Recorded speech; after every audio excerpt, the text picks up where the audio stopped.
Da da da da! What's my good cheer? Oh, I think I could do a little bit better than that.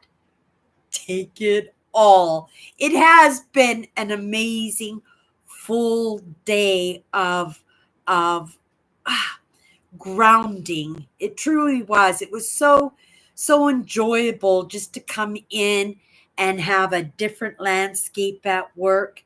And so I kind of threw myself into it, and right, we did so good in all aspects of the shift today. Now, it wasn't like a little toot your horn, but it was only in a way to express how pooped I am. Got home, made myself a cup of coffee. Well, I came home and then wasn't too sure whether or not I locked the front door of the store good.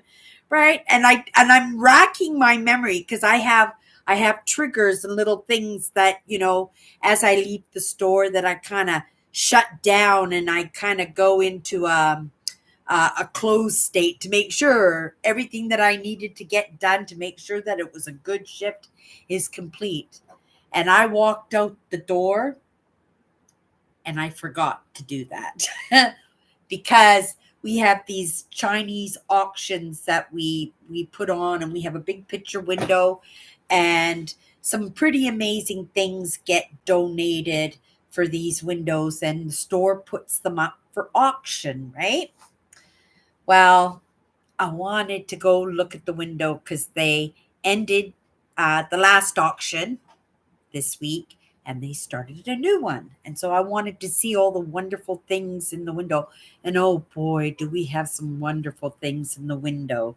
But the reason I'm talking about the window is, well, show and tell next week, you guys, is probably going to be pretty minimal. And going on a little bit of a budget, knowing that I had to work on my teeth in the next couple of weeks, that I'm right. I'm just trying to put myself on a little bit of a financial budget, right? Just a little bit of holding myself accountable because I have some goals. I have some, not just goals, but some needs to be taken care of. And these needs, right, need me to do my part, right? So I'm going to try and cut back on the treats and the staff charges. And you guys know I do a show and tell when I bring my staff charges home and I let everybody see all the amazing things that I've gotten in the store that I work at.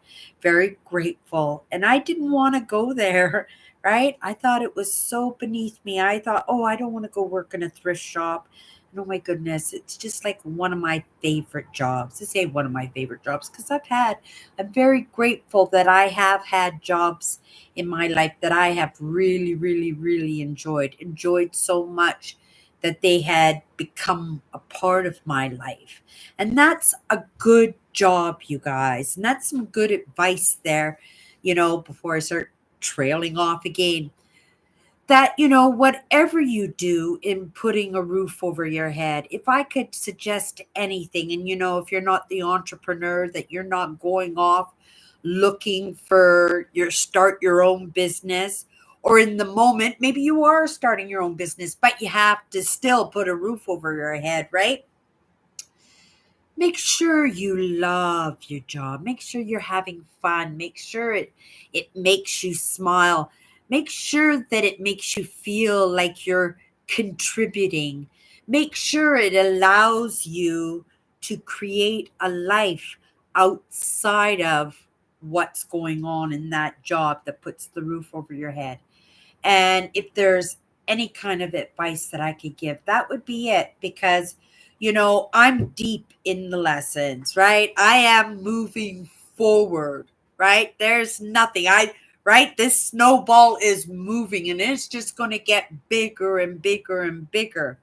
But that doesn't mean that, and I'm not going to say it doesn't mean, but it doesn't mean yes that it will happen. You know what I mean? Either way, I could put all this work in and in this lifetime have nothing, right? fed back into the system for me. You know what I mean? Setting those goals, and I set the small ones, right? And for me, they're big, right? For me, they're big. But for a lot of people, you would look at it and you're going, oh my goodness, right? Having a 10-day vacation, and that's right. That's what you've manifested. And yes, that's what I've manifested because that's what I want, right? So it makes me happy. And I tie it in with my brand because I know that I have to love what I'm doing. And I love what I'm doing. Look at it. It's going on midnight and I'm just doing my live show now. And I'm not just doing the live show to hold myself accountable. It's because I love what I'm doing. I'm loving being the example of, right, how it can be done, right? And right, what I'm doing, even. And because I show up fresh, constant, it's not like it's not like I can get away with anything, like I could feed you anything because you guys know me as right as I am. And I would like to think that no matter what a smarty pants I become, right? Because I love what I'm doing, right? And this brand is something I'm working on, and I love being a YouTuber. I love being part of the Google community and the YouTube community. I'm also a Google guide, so if you're looking on Google Maps, you'll probably find me if you're especially well if you've been where I've been, because I try to contribute, and it's out of appreciation for right letting me tag along and through my own effort to see where it might take me. But it might not take me anywheres, right? We have to see that evidence, right? I don't expect anything or anyone, right, to believe a word I say without seeing the evidence in my movement, right? That because we have to feel it out. We have to feel the truth. We have to believe in the truth. These are our leaders, you believe in your leaders. And if you don't believe in your leaders, oh my goodness, well, we can see where that takes us, right? Where that how that separates us, how that actually brings that negativity into our lives. And it's that negativity that is the deal breaker, right? It didn't matter what I came into the world to do, what the grand scheme and the grand plan was going to be. It wasn't going to be anything, right? If I was going to remain in that negative state. And it was funny because, right, there were moments constant that I felt bad, but I didn't ever feel like I was a negative person. I still, right? I think I'm a very, very positive person. But sometimes, right, we kind of what is that? It's kind of like, what did they call that? Stockholm syndrome. Do you remember that? It was in the 70s where, a lady, a very prominent lady, somebody's daughter got kidnapped and right, they got kidnapped by terrorists and she became hostage to them. And through the time that she spent with them, she became friends with them. They gained her trust, right? And so, why am I talking about that right now? I'm going to have to come in. Patty Hearst. Oh, Sharon. Oh, my goodness. Oh, my goodness. Sharon, I haven't seen or heard from you in such a long time. How are you doing, dear? Don't mind me. I'm getting a little bit sidetracked. Sharon's one of my moderators over on my Chatters Live, my Sunday night show. But I take it as a good sign when you're not around, Sharon, because I know that means you're keeping yourself yourself busy. And so, what's keeping yourself busy these days? And thank you for letting me know that it was Patty Hearst, right? The lady was Patty Hearst, and she fought alongside them, robbing banks, and she had machine guns and stuff. I remember it was such big news, and she got brainwashed in that.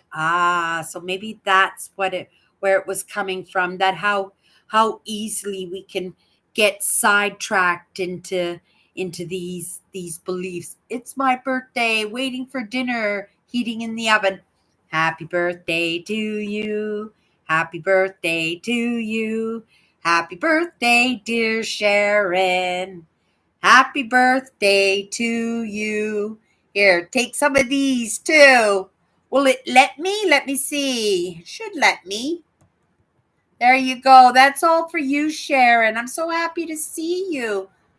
Hope you're making yourself a nice dinner. I haven't made myself dinner yet because, like I said, I got on a bus thinking I didn't lock up the store properly because I got sidetracked by the auction window. Haven't even finished that story. I just started going down side branches, you guys. Oh, it's all good. We're friends here, right?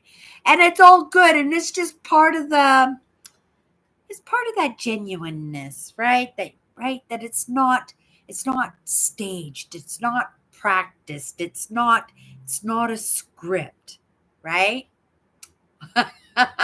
You're so welcome. Happy birthday, Sharon. Oh my goodness. Sharon actually came to visit me from California. She came up to visit me here in Winnipeg, Manitoba, and she spent a couple of weeks with me. It was an absolutely lovely, unique, right? Like I'll never forget those 2 weeks. It was a very important and fantastic 2 weeks in my life, Sharon. And that's the truth. I'll never forget those 2 weeks that you came up, right? It would be impossible to forget. Okay, but before I forget, let's get back. I hopped on a bus after I had gotten home. I hopped on a bus and I went all the way back to my work today after work just to make sure that I had locked up everything good, right? Because I would have gotten called on it. For sure, I would have gotten called on it. No question, right? And it would have been big. So I always, this is why I do the checks and the rechecks and stuff, right? I don't like to have issues pop up. And I feel so much better when I got home. I said, that was just an extra hour, like an extra hour. And you saved, Cindy, yourself all that time of sitting at home going, oh my goodness, did I lock the store up properly? I didn't even check the door because I was so busy looking at the auction window, some really neat stuff. But you guys, I said, I'm going to have a very slim pickings for my staff charges this payday coming up. So it won't be much of a show and tell. But I bid on something on last month's auction window. I bid on two things, and I think I mentioned it on my live show that I bid on a 8-man pop-up tent. I have a 6-man pop-up tent. It's perfectly big enough for me. It's just got some age to it now. That's all. Like it's in perfect shape. It has no holes or anything right, but an 8-man tent. And because it's a pop-up tent and because I know how expensive they are, they go for like $500. And I bid a fair price. I bid $87. And somebody won the tent. It wasn't me. Somebody won the other item I bid on. I bid the same amount of money on the other item, which was a kayak. And I didn't win the kayak either. Then one of my buddies showed up in the store. He says, I've come to check out my boat. And I went, what? You won the kayak? I says, I didn't tell you what I bid, did I? Because my bid was only $3 less than his bid. I bid $87 and he bid $90. I says, I didn't tell you what I bid, did I? He goes, no, right? And he says, do you want it? And I says, no, you want it. Like that's your boat. I says, I really can't afford the boat anyway. You won the boat. Congratulations, right? But the boat had a patch on the boat, and he was concerned about the patch on the boat. And I said, that's nothing. That's nothing. All the other ones are totally solid. It hang from the warehouse for 6 months, right? With the air in it. And there was the same amount of air in it. So there was only that one patch, and it wasn't a good patch. So I'm just gonna repatch that patch. Those boats run over, well, it would have been close to $300 with taxes, right? And he says, no, I don't think I want the kayak, Cindy. You take the kayak. I said, oh, thank you. I says, now I don't get a GST because, right, the government gives us little kickbacks for the people who don't make a certain amount of money, right? So you get a little bit of a kickback because you're not spending as much money, and because you're lower income, they rebate those extra taxes to you. So everybody basically gets a certain percentage of their paychecks, right? So that's coming tomorrow. So that's what I'm paying. I want a kayak, you guys. I got a kayak. It looks like we're going to have to do a trip to Black Lake. We're going to have to do a trip to Black Lake. Um, I won't be fishing. It'll be the first time I ever went to Black Lake and didn't fish. But we're not going to go until after the May long weekend. I can't go anywhere on May long weekend. I don't like the crowds in the parks on May long weekend. I much rather go midweek. So you guys, I bought a kayak. Cindy's going kayaking. I have a dinghy. I have a dinghy, and I really enjoy floating around the lake in the dinghy. But a canoe would be really, really nice because, well, it'd be much faster and much easier to maneuver, right? And then I could buy a little rack on the back for the motor, 4 horsepower motor to go on the back. That'll be absolutely amazing, right? Gear up before I retire, so I have everything I need to have that lake life that I want to have, right? Okay, you guys. So we got this word uh this week, right? And let me just get that out at this moment, because with my bubble brain, I will have forgotten it, because I know what I was going to say. I was going to say willingness, and it is willingness. Willingness. That's how much of a bubble brain I am tonight. Willingness is this word that we had this week. And so we've been digging into the word every day, looking at it from a different perspective. Kind of, for the most part, we're tying it up to the word that I had last week. This perception, because sometimes, that we get things mixed up. Like I was saying, sometimes we get these ideas and these beliefs, and they become so grounded and so implanted in us that, we become a little bit pig-headed in our ways. You could say that, like, grandpa, so set in his ways. His spoon has to be on the certain side of the cup and stuff, and we get anal like that. And those are just family traditions. So just take a look about your cultural traditions, and your religious traditions, and your political traditions and ideas that, they get imprinted. And it's not like every religion and every political idea, right? Every opinion out there is the be all to end all, right? Lots of people would like to think or make you think that it is, right?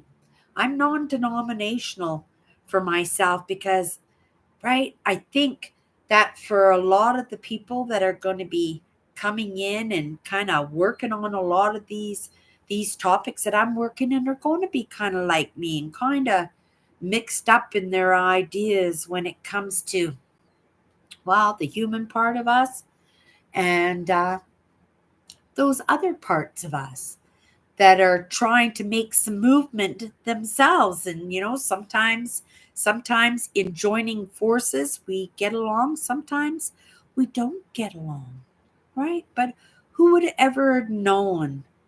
Who would I had no idea. I just thought it was right. I just followed what I was told. It was like I didn't even have an inkling of an idea or a thought on any of these topics that I'm studying now. And right, and I'm on them. I'm on them because I feel and I believe that my movement is dependent on me taking in these lessons. And I think, you know, me coming in here and sharing those lessons, sharing those experiences, sharing some of those ideas, and having some of these silly conversations, right?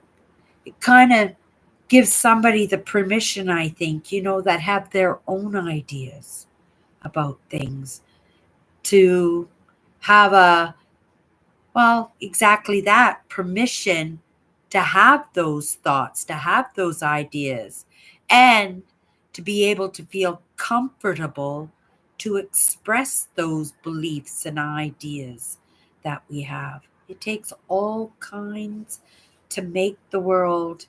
And I think we are, right, too eager for us to all be exactly carbon copies of each other, and that just won't work because it's just not part of the plan, right?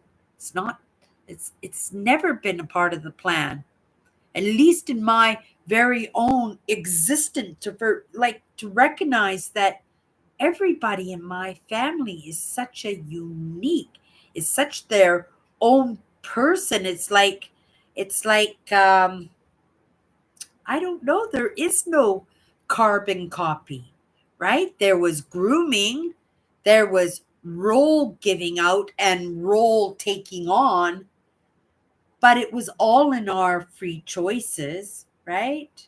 Right? I chose what to do in my own hypervigilance, in my own need to feel safe. And even if I, right, was taught that I had nothing to contribute, right, something kind of flickered, right? Something didn't go out because, right, I'm here, right? And, I think a lot of the lessons that I'm taking in wouldn't even have a chance of coming across my path unless I'm welcomed to take in, right? Those lessons. They are meant for me, catered for me, built for me, definitely. Just like the lessons in your life. And isn't that funny? Because I was just watching a documentary on 6 kids who got lost on an island for 15 months and they survived. And they survived really, really, really well. But it was the teamwork, right? It was the teamwork that they had on that. But those experiences and how they changed them, right? How they changed them in their personal lives. And yet, right, when they finally got rescued 15 months later and were returned home, that there was that time period to adjust because right they spent so much time learning to survive. They literally had to survive. They had to teach themselves, right, how to catch fish. They had to actually teach themselves how to build fire, and they were on that island for 6 months trying to make a fire with sticks, and they couldn't, right? They couldn't. And they never gave up. They just kept trying, and 6 months later, finally they got those fires going, and they never ever let those fires go out, right? Until, so that was another 11 months they stayed on that island after they got the fire going. But other than that, they were eating raw seagulls and eggs, and right, and they had a really tight kind of um, faith in God. They actually held six boys, teenage boys. They held service, and they every day they prayed to God to be rescued, and right. And some of them were are getting injured. One of them had broken a leg, and they actually right healed the leg properly and watched over him while I was healing. It was a very, I don't know, democratic kind of society that they had built. And you know what? They ended up in jail because they stole the boat that they were in a Catholic school, and they wanted an adventure, and they were running away from school, and they stole the boat off an old man who didn't treat them very well. So they didn't feel bad about stealing his boat, and they wrecked the boat right away. And they ended up on this island for 15 months. Can you imagine the lessons in that? Uh no, I've not kayaked, Nancy. I've used canoes and stuff, so I'm not too sure whether or not it will be much different than canoeing. It's been a long time since I've been canoeing too, but I will figure it out, and I know I'm going to enjoy the process of learning to figure it out. So I'm an adventurer, I'm going to try it no matter what. I would have tried it. And if it doesn't work out, well, for the price that I got the kayak for, the deal that I got in this auction, I'll just turn it around and sell it, right? And I'll get my money back for it, maybe a little bit more even, and I'll put that towards my holiday. Like I said, I have a dinghy, so I can always take my dinghy wherever I go on my trips. But I thought, oh, wouldn't it be nice to have a kayak for my trip, right? And I know I'm not going out into the middle of the lake or anything, but I will, right, stick close to the shoreline and go around and stuff and do some exploring. I think it'll be absolutely amazing. Did I tell you, Sharon, that I was going to Arizona this year, that I was going to be coming your way? So we're going to have to get together for lunch or something if I come by your place, right? Maybe I'll get to meet your son. If I give you enough heads up, maybe your son will come and have lunch with us. It'll be my treat for lunch. We'll do something yummy like Mexican, because I'm going to assume if I go into the States, I'm going to eat lots of Mexican. Okay, Cindy. Pull it back to the main branch on the word willingness, right? We have to be willing to move forward, to do whatever it takes to survive, right? To stay with, well, I'm not going to stay with the majority, but stay in that community where you feel safe and secure and welcomed. I'll let you pick the restaurant. It'll have to be on the patio though, because if I go to California, I'm going to want to sit out on a restaurant patio. But I'm sure you know lots of great places for eating. Yeah, that sounds so fun. I still not tight on the dates when it comes to Arizona because it's so hot in September. So it's not going to be my September trip. I just can't take the heat, Sharon. I'm just not a heat person. I would much prefer it to be 40 below zero than 40 above. I'm pretty good at 25. 25 is like room temperature, 60 degrees Fahrenheit. That's what it's almost like, right?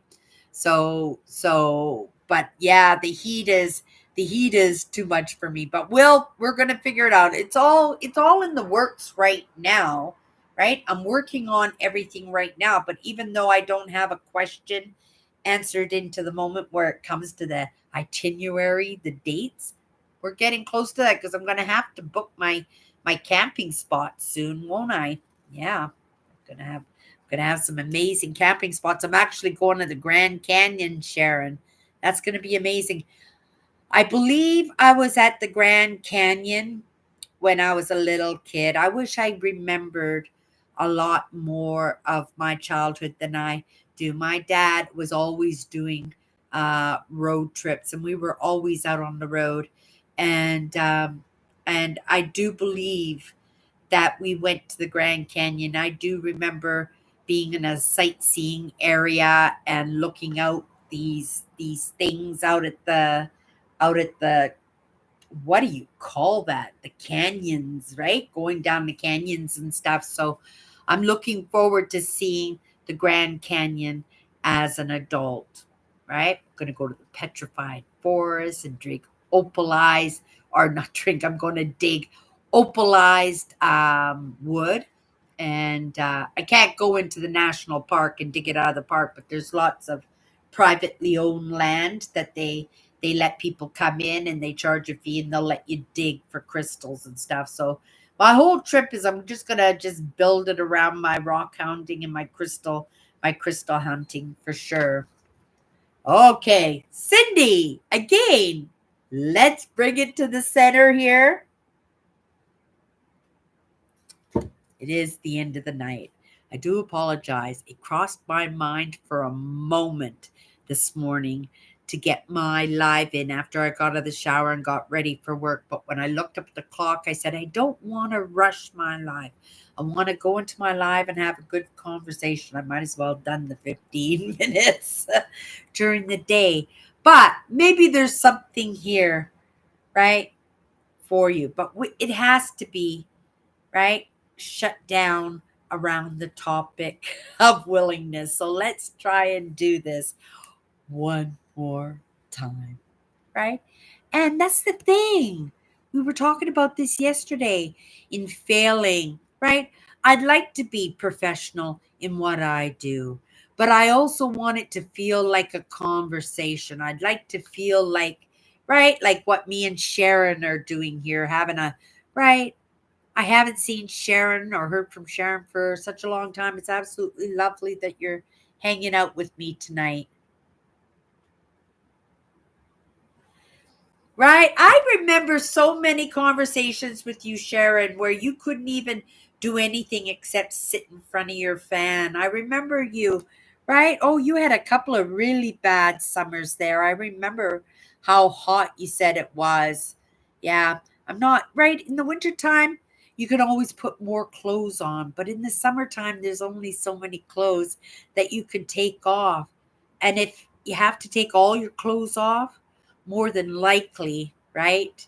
It's too hot, right? Because if you had more clothes, you'd probably want to take that off too. And there's only a certain amount of clothes that you can take off.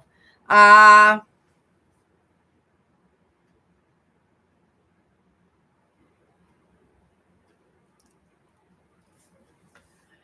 wow, my son was there with his new fam last year and the year before, but I've never been to the Grand. You've never been to the Grand Canyon? Well, maybe I need to come and get you. Sharon, maybe I need to come and get you and take you to the Grand Canyon.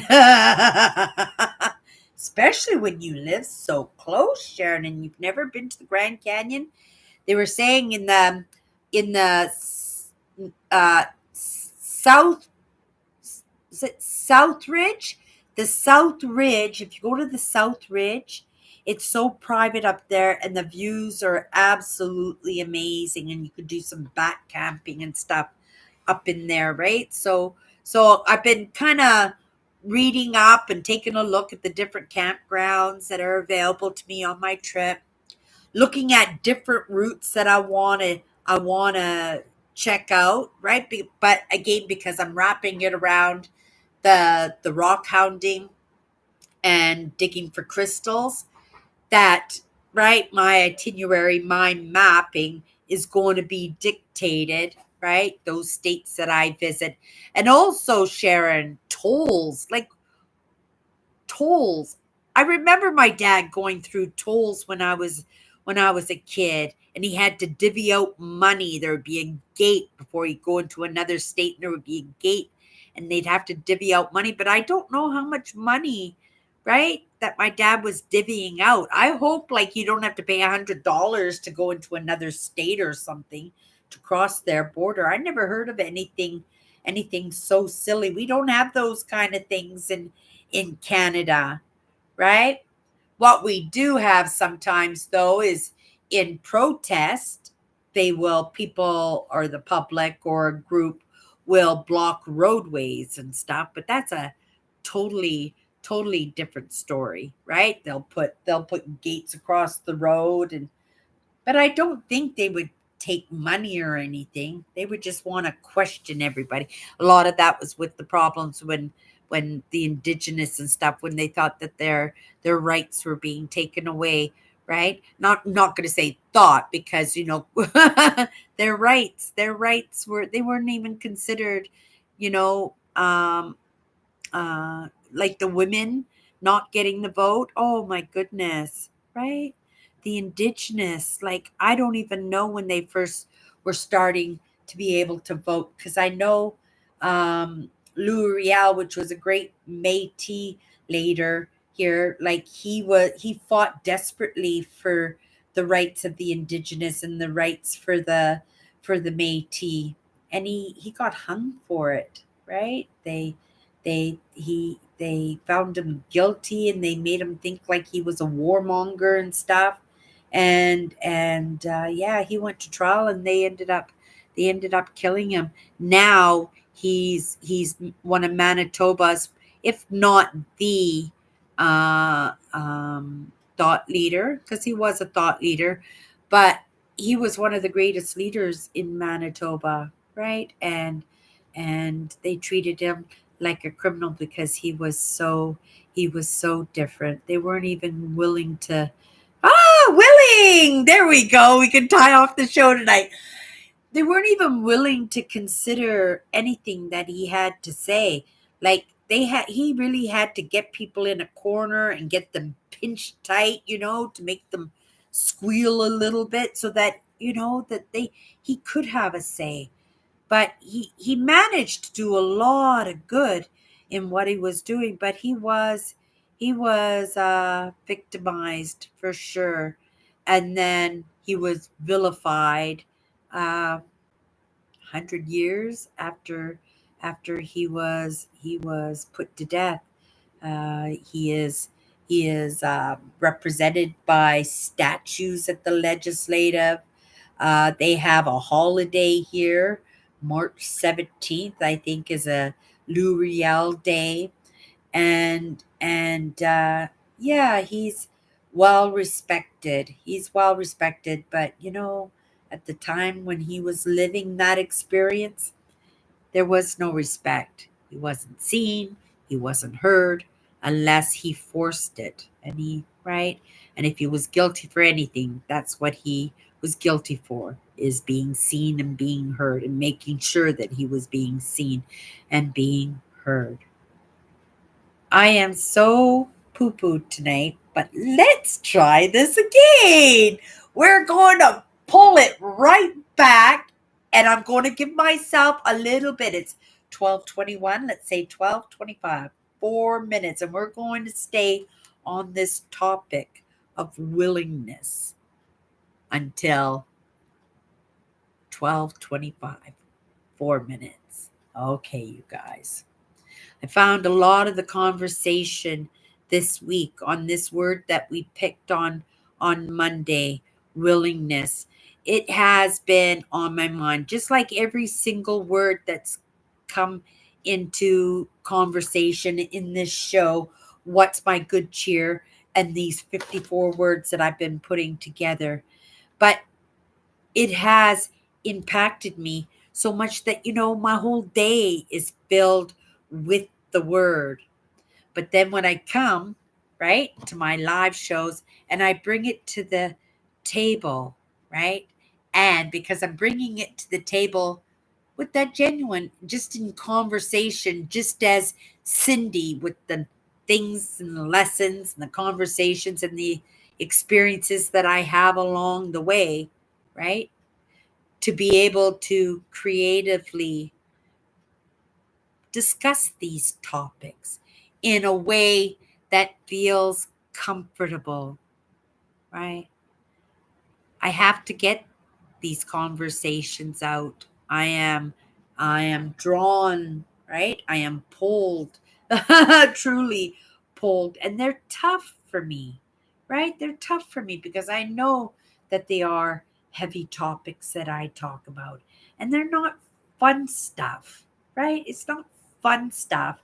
And so maybe I that genuineness when I come in here, because I have the lessons, I know the lessons, right?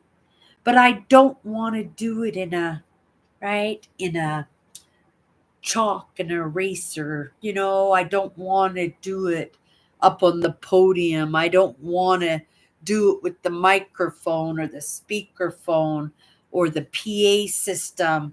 I just want to do it through conversation. And I think, YouTube has allowed me to be creative in my channel, and somehow I've been able to amalgamate and assimilate all these beautiful topics that I find interesting that I'm sharing here on my channel, and it's working, right?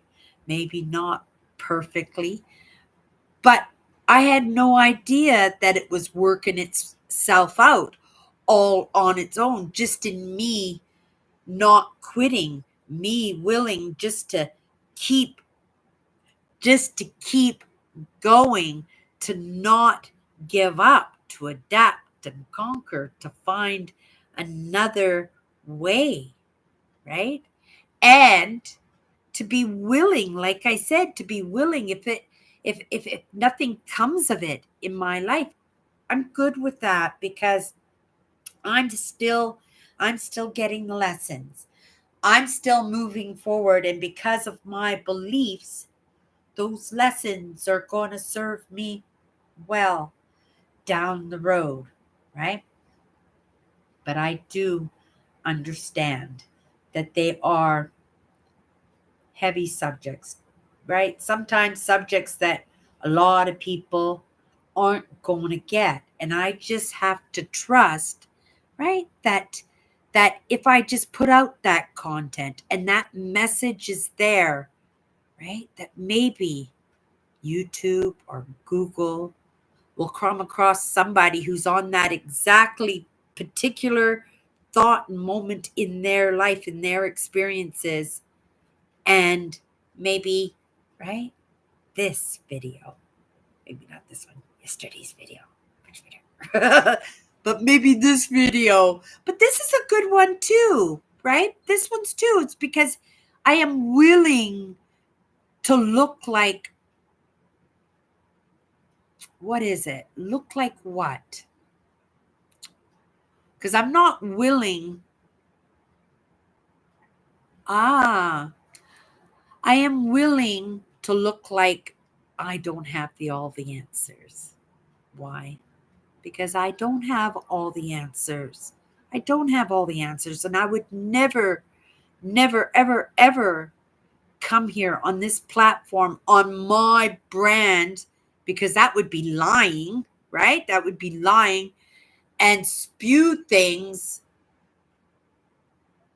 in a way that is being forced down somebody's throat as being a truth, right? I have my beliefs. My beliefs are going to be different than your beliefs. Just like my traditions in my family are different than the traditions in your family, right? Different cultures, different political ideas, different religious ideas, right? But all of that makes me a unique in what I can bring to the table, and unique in what I need in the lessons and the experiences and in the conversations, right? To be course corrected because I don't have it all right. I'm not even close. I'm certain. But there are things when they're tied with my beliefs. But like I said, if I'm willing, and I have to be willing, right? I have to be willing, right? Because I am non denominational. How can I help a Christian if I don't know about Jesus, right? How am I supposed to know about Hinduism if I don't know about Buddha, right? And I don't need to be an expert. I just need enough to get me into the conversation. Because once I'm into the conversation, then I'm with somebody possibly who is that expert. And I will learn something by that, right? Because that expert, right? Well, I would think if you were an expert in something that, and if somebody asked you to show them or explain it to you, that I think they would be very pleased to do that because I don't think that's the norm, right? For the most part, we're afraid to not afraid to bring to the table, but uncomfortable to bring these ideas to the table because we don't know who might get it, right? And who might not get it. And because we care so much, right? Because our self-worth comes from what other people thinks about you, that sometimes, right, we kind of dance around the subjects. I'm pretty good at dancing. I am. I've always been pretty good about dancing around the subjects. But I hope and I am optimistic even when I dance around the subjects that, right, that maybe you'll read in something into it, and maybe it might not even be what I was trying to get across. Maybe you heard and felt something totally different than what I was trying to get across, but it impacted. What's important is that you caught something, right? That you caught something. Now the idea is, can you move with it a little bit? Can I move with it a little bit? It is now 12:30, you guys, right? 12:29. I'm sure I swayed away from the topic, but I suspect, right? That's the draw. And, that's on me. Like I said, I could have come in at 12 o'clock this afternoon and did my live, but I wanted to spend some time here, right? And I'm so glad I came when I did because then I wouldn't have been able to bump into Sharon like I did, right? I know. I never knew that I was such a good student. I never knew how much I really enjoyed being a student, right? Um and yeah, I guess it was just a lot of those, right, those memories and those experiences that I was clinging on to as a child or as a teenager that just made it so that, right, didn't want a part of it, right? I was too busy looking for the spitballs. Cindy and her hypervigilance. Okay, you guys, I gotta go get something. I gotta go get something to eat and something cold to drink. I'm just going to take in a lesson and then we're going to call it a day. I will be in tomorrow. I start a little bit later tomorrow. So I will be in earlier tomorrow. I'll be in the afternoon. So you'll get the beginning of my energy and not the end of it. You guys, that's my good cheer. We'll see you tomorrow. Thank you, Sharon. Thank you so much for popping in. And thank you those who pop in later. I hope you have an amazing week. We are going into the weekend now. And for lots of people, that's a time to relax and to recuperate. And I know what that's about. And don't feel bad if you need that time to rest and regroup. I would say take it. I'm feeling around out there and there's a lot of poo-pooed, tired people out there, right? Make sure you're getting your rest. Okay, you guys. See you tomorrow.